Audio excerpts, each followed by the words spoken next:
Right, good morning, grade 11s. Today we're going to finish off with Ghana. I will load the answers to that activity, which you can mark on your own once you've listened to this recording.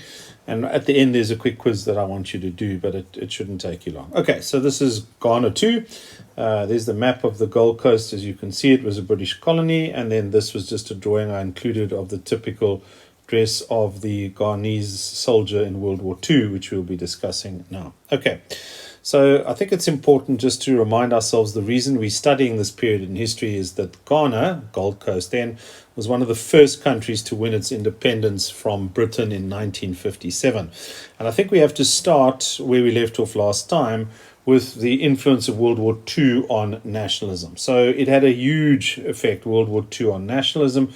In short, many black Africans were fighting and sacrificing their lives to save democracy, and then started to ask, well, but why don't we have democracy? So we're destroying the tyrant Hitler or Mussolini or Admiral Hirohito, but at the same time, the countries that we are supposedly fighting for, they are equally what's the word I'm looking for?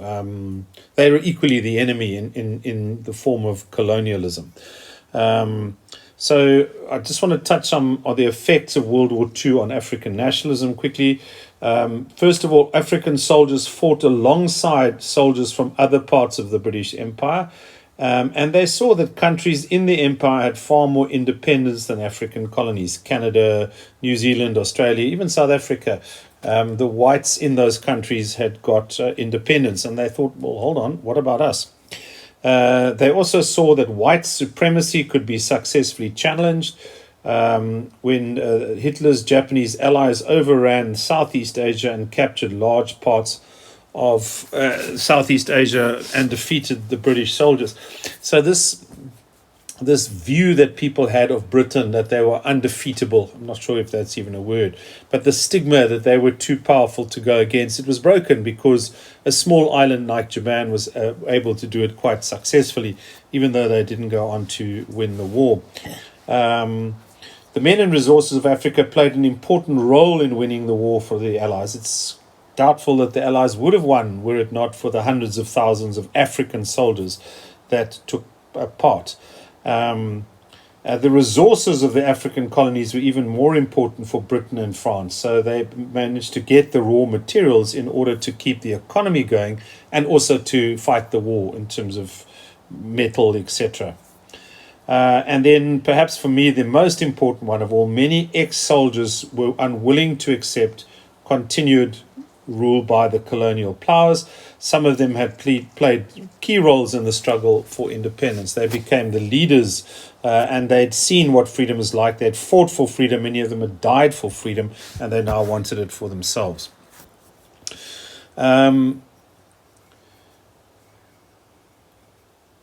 Okay, so just some other points on this. So you learnt about Nazi racism and the Holocaust, which now became obviously quite very topical.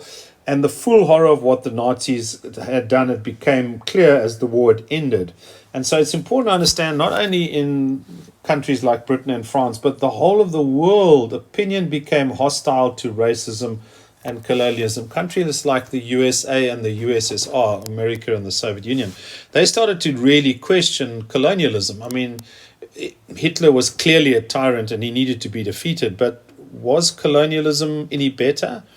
The UN, the United Nations Organization, which was established in 1945, they started to put increasing pressure on colonial powers to address their racist policies and to prepare the colonies for full independence. And then a very, very important document, the Atlantic Charter, was signed between Britain and America. It was, I think it was still Roosevelt and Churchill signed the Atlantic Charter. They signed it on a warship in the Atlantic before the war was ended. And Britain and America committed themselves to acknowledge and protect the rights of subject people and to support the struggle for independence. And throughout Africa, this was seen as a win. If Britain was making the right noises, then surely Britain would have to give up their colonial colonies, and so would France as well. And then, of course, a weakened enemy, right? World War II hugely weakened Britain and France. France was occupied for 3 or 4 years, and Britain used all its resources to defeat a very, very powerful enemy.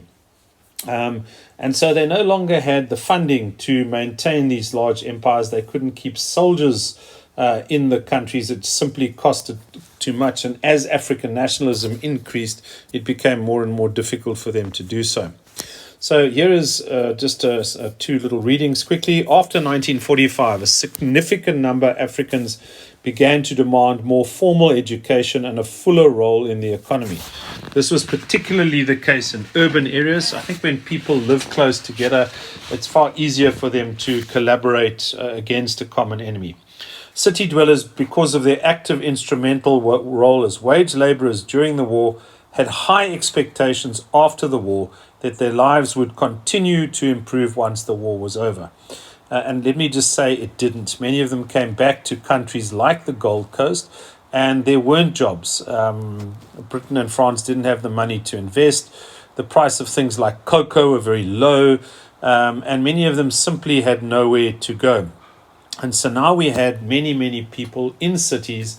They are now liberated. They understand the world better. They fought a world war, and they now wanted more. And then just a comment, the Atlantic Charter set out the principles that directed the Allies' war effort. The third paragraph of the Charter states that the Allies respect the rights of all people to choose the form of government under which they live. This is pretty much Britain admitting that colonialism is wrong. And they wish to see sovereign rights of self-government restored to those for which it had been forcibly removed.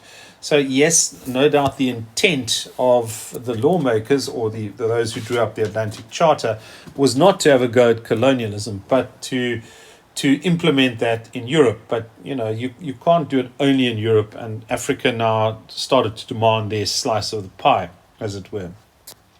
Okay, I'm just going to touch on this briefly. I want you to read the content in your book. I'm not going through your book.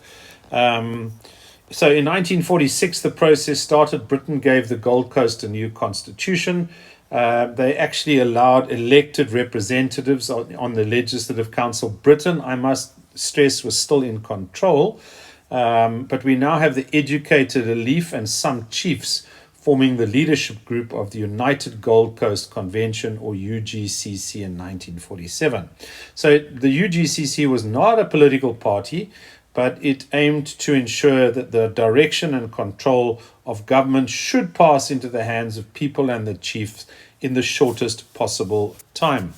It demanded that the number of elected Africans be further increased at the expense of nominated members who were normally the white colonial bosses, or many of them who had conservative tribal links.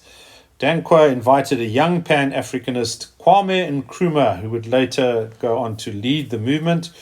He'd recently returned from 12 years overseas. He was educated overseas, and he became the secretary of the UGCC. So while it started off as quite an elitist movement, as, for example, did the ANC, it slowly spread to the population. Successful businessmen provided money. Many of the traders, they were referred to as mummies, ran stalls in the market. They became involved. Ex-servicemen played an important role, railway workers and trade unions. And then, this is not mentioned in your textbook, but it is important, the veranda boys, young men who had come to town in search of work, were sleeping literally on people's back porches because they had nowhere else to go. Hence the name Veranda Boys. And they became a powerful youth movement. There's nothing so powerful as a young man who has no prospects. Trade unions organized strikes against the British government, and the UGCC demanded further constitutional reform. Okay, that's now going into too much detail. I'm now going to just sort of do a brief summing up, and then you can read the relevant pages.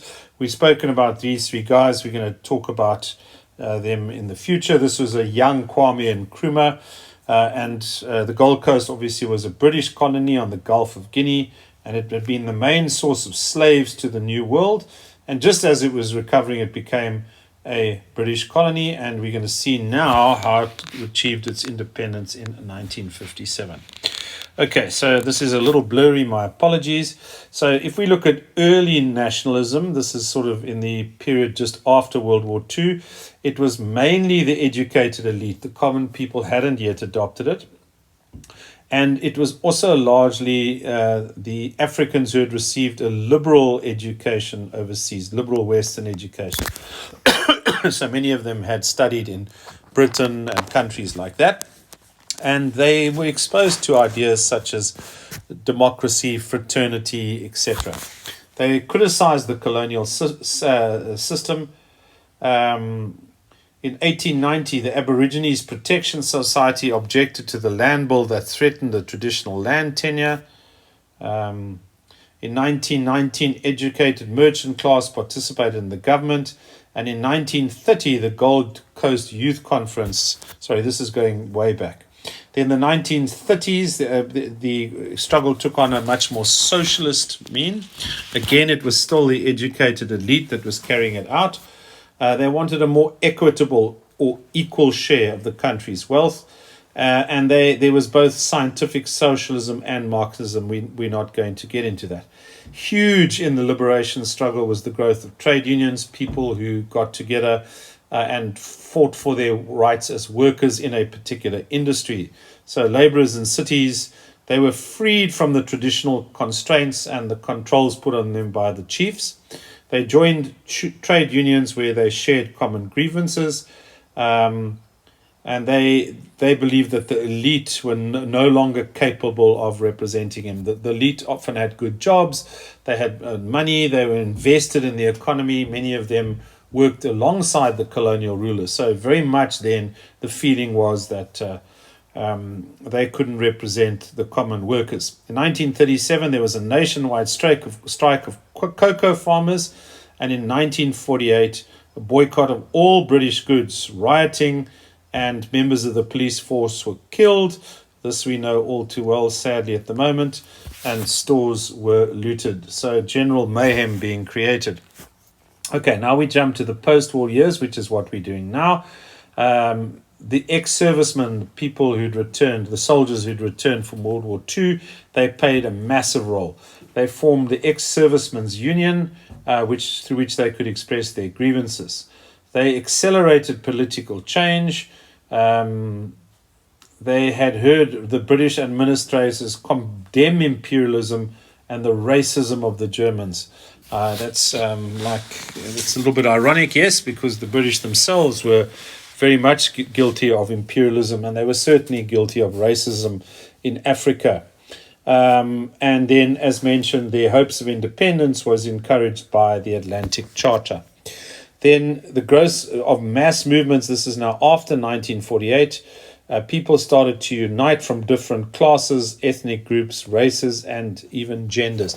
It became, like the ANC did it more or less the same time, it started to become a popular movement. And suddenly it became largely a trade union movement, and it was run largely by traders and merchants, although ex-servicemen still played a role. They pressurized employers to raise wages and to improve conditions.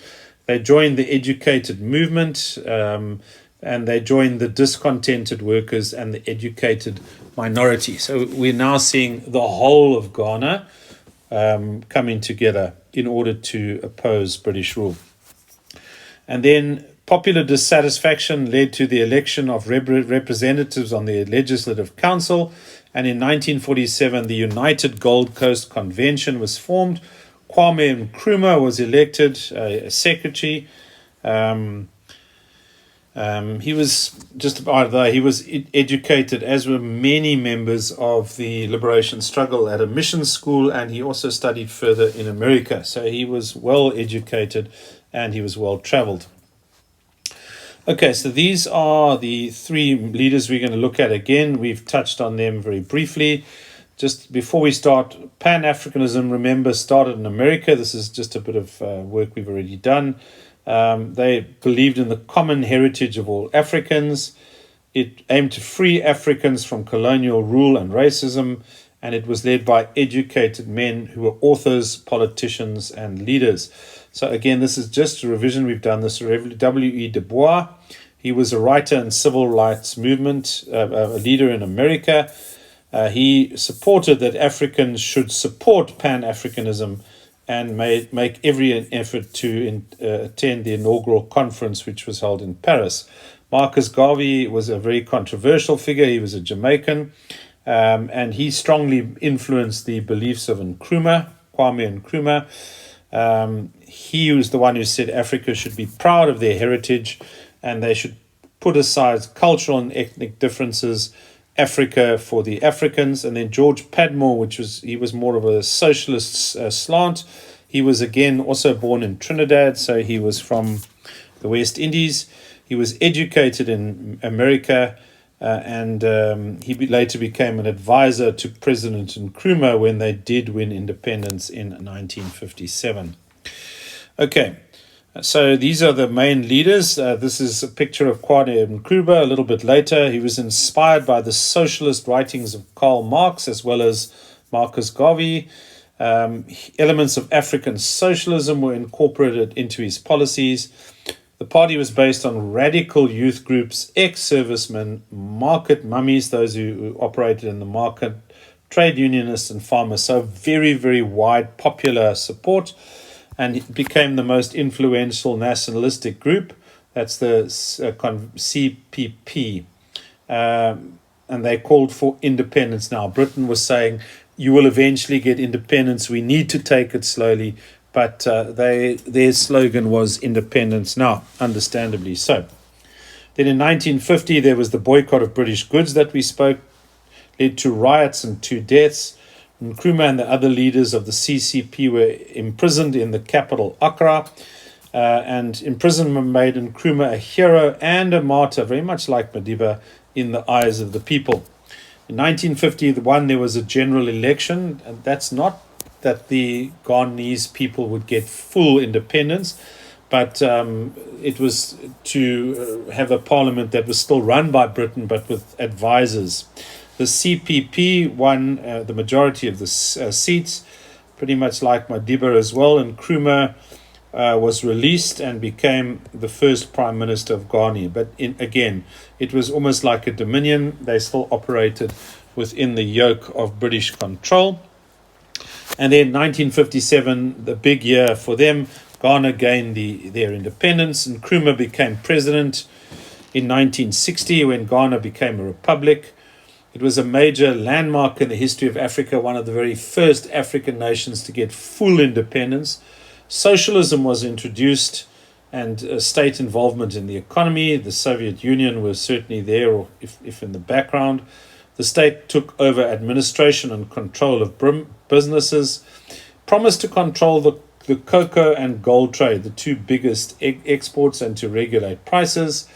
Ghana became a one-party state, and unfortunately corruption flourished. Nkrumah encouraged the cult of personality, so people were encouraged to worship him. He became a bit of a megalomaniac in some ways. He was eventually overthrown in 1966 in a partial military coup, and he was replaced by a military government. Sadly, the history of the Gold Coast is littered with coups and corruption and all sorts of things. Okay, so here are 10 very quick questions. You can just create a doc for me and do these questions, or you can write it in your book and just submit a photo. You will get the answers from the Jamboard that I've attached, or from your books, or from this video. So if you could just quickly, they're sort of one word or short sentence answers. If you could just quickly do that now and submit.